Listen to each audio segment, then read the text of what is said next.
Hello. আমি 1 ঘন্টা হলো দাঁড়িয়ে আছি। আরে আমি গাড়িতে জ্যামের মধ্যে ফেঁসে বসে আছি। আচ্ছা আমার যদি বেশি দেরি হয় তুমি কি ওয়েট করতে পার? অনন্তকাল পারবো। মানে? এখন তোমার জন্য অপেক্ষা করা ছাড়া আমার আর কোনো উপায় নেই। না না, মানে বলছিলাম যে আমার আসতে যদি খুব বেশি দেরি হয়। যত দেরি হোক আমি অপেক্ষা করছি।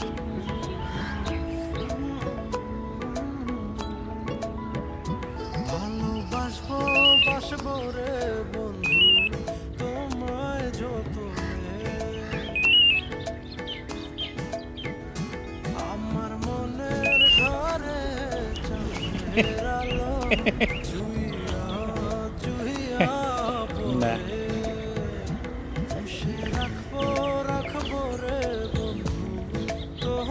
নেমে এসো।